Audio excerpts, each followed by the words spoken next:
Hello दोस्तों। अनहोनी रात में आपका वेलकम करता हूं। मैं आपका बिलाल दुर्रानी। आज जो कहानी मैं आपको सुनाने जा रहा हूं, ये सिर्फ एक हॉरर स्टोरी नहीं है। ये एक लानत है, एक वादा है और एक ऐसी शादी की कहानी है जिसमें दुल्हन इंसान नहीं थी और जो लड़का उसका दूल्हा बना वो जिंदा रहकर भी कभी जिंदा नहीं रह पाया। रात का वक्त था। गांव के बाहर एक पुरानी हवेली थी जिसे लोग लाल हवेली कहते थे, क्योंकि हर पूर्णिमा की रात उस हवेली की टूट चुकी दीवारों पर लाल रोशनी चमकने लगती थी। लोग कहते थे वहां कोई इंतजार करता है, सालों से। एक दुल्हन जिसकी शादी कभी पूरी नहीं हुई और जिसने कसम खाई थी कि वो अपना दूल्हा खुद ढूंढेगी। उस गांव में रहता था अयान, 22 साल का, हल्का सा जिद्दी और हॉरर में यकीन बिल्कुल नहीं। उसके दोस्त उसे अक्सर डराने की कोशिश करते, लेकिन वो हमेशा हंसता। भूत वूत कुछ नहीं होता भाई, सब दिमाग का खेल है। एक रात उसने चैलेंज एक्सेप्ट कर लिया। मैं लाल हवेली में रात गुजारूंगा। सब ने मना किया। उसकी माँ रोई। उसके अब्बा ने गुस्से में कहा, बेटा, कुछ जगह सिर्फ देखने के लिए नहीं होती। लेकिन अयान नहीं माना। रात 12 बजे वो टॉर्च लेकर हवेली की तरफ निकल पड़ा। आसमान पर बादल थे, हवा में अजीब सी बू थी, जैसे पुराने कपड़ों की और गीली मिट्टी की। जब वो हवेली के गेट पर पहुंचा, दरवाज़ा खुद ब खुद किर्र की आवाज़ के साथ खुल गया। अयान मुस्कुरा दिया। Perfect horror entry. वो अंदर चला गया। अंदर बिल्कुल सन्नाटा था। बस हवा जब टूट चुकी खिड़कियों से गुजरती तो आवाज आती, आओ, जैसे कोई बुला रहा हो। अयान ने टॉर्च घुमाई। दीवार पर पुरानी तस्वीरें लगी थीं।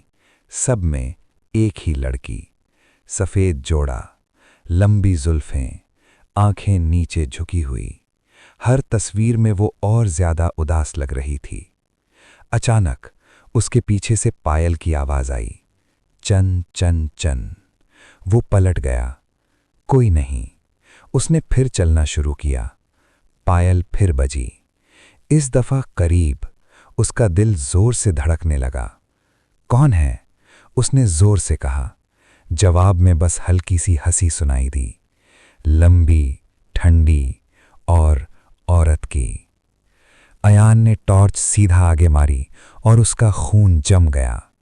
सीढ़ियों पर कोई खड़ा था, सफ़ेद जोड़ा, चेहरा बालों ने छुपा हुआ। पायल हिल रही थी। वो धीरे धीरे सीढ़ियां उतरने लगी।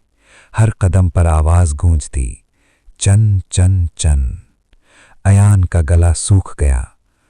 तुम कौन हो? वो बिल्कुल पास आ गई। फिर उसने अपना चेहरा उठाया।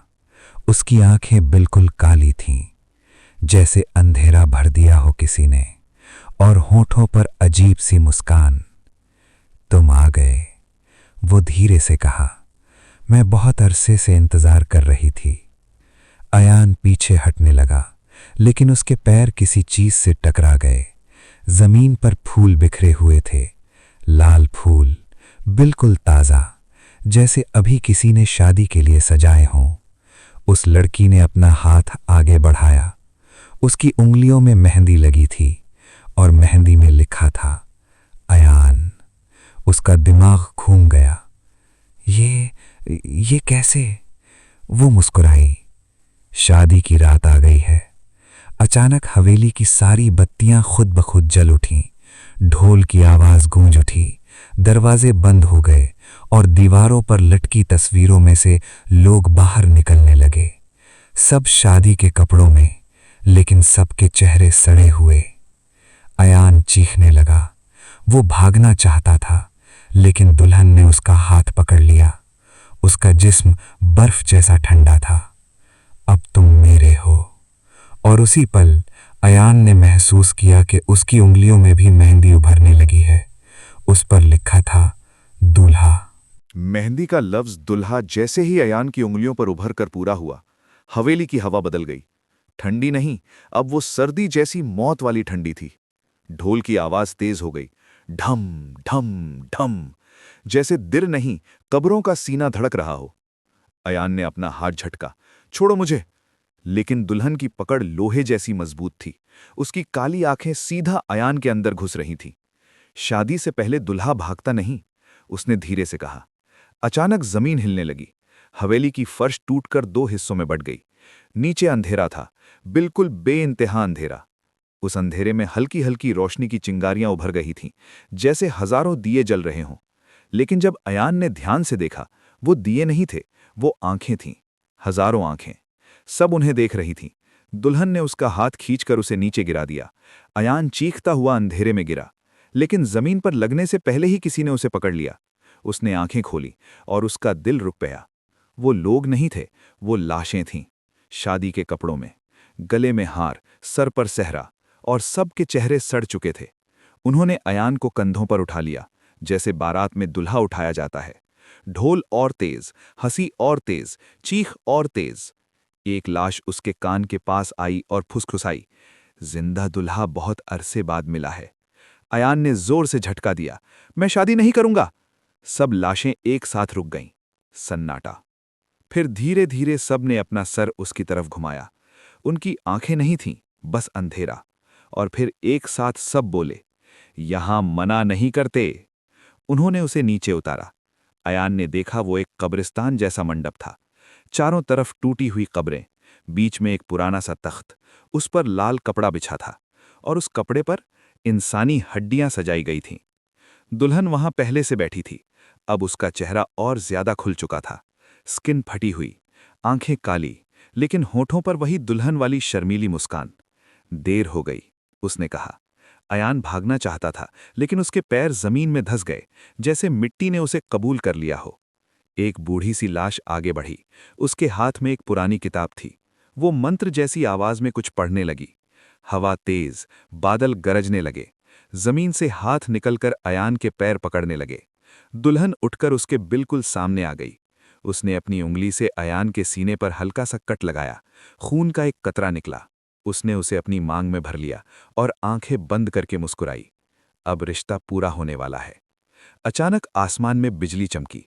उस रोशनी में अयान ने कुछ देखा जो उसकी रूह हिला गया। मंडप के आसपास हजारों दुल्हे खड़े थे। सब इंसान, सबके चेहरे खौफ से जमे हुए। सबके हाथ पर मेहंदी में लिखा था दुल्हा, और सब धीरे धीरे मिट्टी में धंस रहे थे। एक दुल्हे ने अयान की तरफ देखा। उसकी आंखों में आंसू थे। उसने बस इतना कहा, भाग, वरना तू भी हमारी तरह यहीं रह जाएगा। अचानक दुल्हन ने जोर से चीख मारी। सारी लाशें हिलने लगीं, मंडप टूटने लगा, और अयान ने महसूस किया कि कोई उसके पीछे खड़ा है। उसने धीरे से मुड़कर देखा। वहां एक बहुत बड़ा साया था, इंसान से 2 गुना लंबा, सर पर सहरा, लेकिन चेहरा बिल्कुल खाली, जैसे कभी था ही नहीं।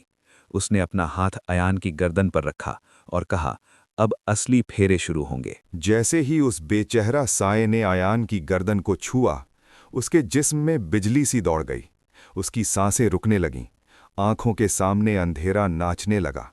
फिर अचानक सब कुछ बिल्कुल खामोश हो गया।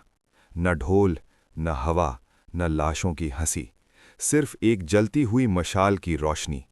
अयान ने धीरे से आंखें खोलीं। वो अब मंडप में नहीं था, वो खड़ा था एक लंबे गोल दायरे के अंदर। जमीन पर सफेद राख से एक चक्र बनाया गया था। उस चक्र के बाहर कब्रें गोल गोल दायरे में लगी हुई थीं, और हर कब्र पर एक दुल्हा खड़ा था, बेहरकत, आंखें खुली हुईं, जैसे जिंदा मुर्दे।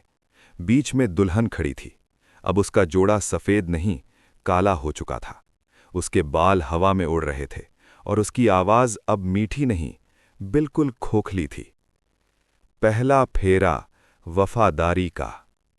जमीन हिलने लगी, राख का चक्र जलने लगा। अयान ने भागने की कोशिश की, लेकिन उसके पैर फिसल गए। उसका हाथ एक कब्र पर पड़ा। कब्र टूट गई, अंदर से एक स्केलेटन निकला। उसने अयान का हाथ पकड़ लिया, पकड़ इतनी सख्त जैसे लोहा। हम भी भागे थे, स्केलेटन ने फुसफुसाया, लेकिन कोई नहीं बच सकता। दुल्हन ने अपना हाथ उठाया। सारे दुल्हे एक साथ चलने लगे, गोल दायरे में। अयान को बीच में घुमा रहे थे, जैसे वो कोई चीज़ हो, जैसे कोई कुर्बानी। अचानक अयान के दिमाग में तस्वीर चमकी। उसने देखा, ये दुल्हन पहले इंसान थी। उसकी शादी की रात उसका दुल्हा उसे छोड़कर भाग गया था। गुस्से में गांव वालों ने उसे जिंदा दफन कर दिया। उसने मिट्टी में दम तोड़ते वक्त कसम खाई थी, मैं हर उस इंसान से शादी करूंगी जो जिंदा हो, ताकि वो भी जिंदा दफन हो। अयान का खून जम गया। दूसरा फेरा शुरू हुआ। इस दफा जमीन से आग निकलने लगी, कब्रें जलने लगीं, हवा में जलती हुई हड्डी की बू भर गई। एक दुल्हा अचानक चीख कर गिरा, उसका जिस्म राख बन गया। दुल्हन हंसने लगी। उसकी हंसी अब इंसानी नहीं थी। हर शादी में कुर्बानी होती है। तीसरा फेरा।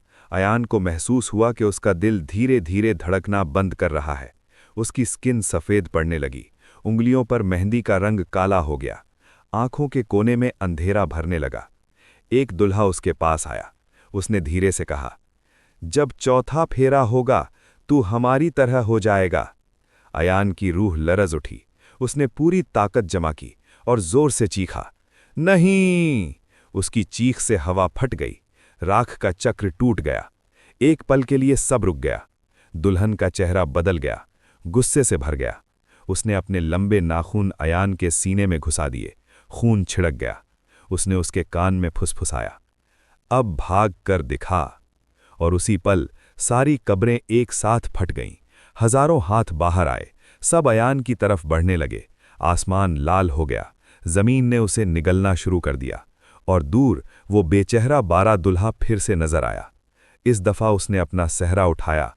उसके नीचे अयान का ही चेहरा था, मुर्दा, बेजान, मुस्कुराता हुआ। मैं तेरा इंतजार कर रहा हूं, उसने कहा। जैसे ही उस बेचेहरा दुल्हे ने सहरा के नीचे से अयान का मुर्दा चेहरा दिखाया, अयान की रूह कांप उठी। उसे महसूस हुआ जैसे वक्त रुक गया हो। सांस लेना मुश्किल, दिल एक अजीब सी धड़कन के साथ चल रहा था, जैसे किसी और का दिल उसके सीने में धड़क रहा हो। जमीन उसके पैरों के नीचे से घुल रही थी। हजारों हाथ उसकी तरफ बढ़ रहे थे, सबकी उंगलियां उसके जिस्म को छूने को बेचैन। दुल्हन धीरे धीरे हवा में उठने लगी। अब वो बिल्कुल इंसान जैसी नहीं लग रही थी। उसका जिस्म लंबा हो रहा था, बाल जमीन तक घिस रहे थे, आंखें काली से भी गहरी, जैसे उनमें पूरी रात बंद हो। उसने दोनों हाथ फैलाए। चौथा फेरा, मिलन का। अयान ने जोर से सर हिलाया। नहीं, मैं मरना नहीं चाहता। लेकिन उसकी आवाज कमजोर हो चुकी थी, जैसे गले में मिट्टी भर दी हो किसी ने। एकदम से उसके दिमाग में मां की तस्वीर चमकी। उसकी आवाज, बेटा, कुछ जगहें सिर्फ देखने के लिए नहीं होती। उसकी आंखों में आंसू आ गए। उसने पूरी ताकत से अपना हाथ जमीन से निकाला। उंगलियों के निशान मिट्टी में रह गए। एक दुल्हा उसके सामने आकर खड़ा हो गया। उसकी स्किन आधी उतर चुकी थी। उसने धीरे से कहा, या तो शादी पूरी कर, या सबको आजाद कर। अयान समझ गया, ये शादी सिर्फ उसकी नहीं, ये लानत का सिलसिला था, जो तब तक चलता रहेगा जब तक कोई इसे खत्म न करे। दुल्हन चीखने लगी। हवा तूफान बन गई। आसमान में बिजलियां टूटने लगीं। तू मेरा है, वो दहाड़ी। उसने अयान को हवा में उठा लिया। उसके नाखून उसकी गर्दन में घुस गए। खून टपकने लगा। नीचे सब दुल्हे मिट्टी में धंसने लगे। उनकी आंखों में उम्मीद की आखिरी चमक थी। अयान ने आंखें बंद कीं और अपने आप से कहा, या तो मैं, या ये सब। उसने अचानक अपना हाथ दुल्हन के सीने में घुसा दिया। ठंडी, गीली और सड़ी हुई फील। उसका दिल धड़क रहा था, इंसानी नहीं, जैसे पत्थर टूट रहा हो। दुल्हन की चीख ने पूरा आसमान हिला दिया। नहीं! अयान ने जोर लगाया और उसका दिल झटके से बाहर निकाल दिया। दिल जमीन पर गिरा। जैसे ही वो मिट्टी को छुआ, पूरा कब्रिस्तान फट पड़ा। आग, राख, चीख। सारे दुल्हे एक साथ गिर गए। उनके जिस्म राख बनने लगे। दुल्हन का जिस्म हवा में टूटने लगा। उसकी आंखें पहली बार इंसानी हुईं। उसने धीरे से अयान की तरफ देखा। शुक्रिया। और फिर वो हवा में घुल गई। सब कुछ खत्म। सन्नाटा। अयान जमीन पर गिरा। उसकी सांसें टूट रही थीं। सुबह की रोशनी धीरे धीरे कब्रिस्तान पर गिरने लगी। वो किसी तरह उठकर भागा, गेट तक पहुंचा और बेहोश हो गया। और जब उसने आंखें खोलीं, वो अस्पताल में था। डॉक्टर्स कह रहे थे, तुम 3 दिन से कोमा में थे।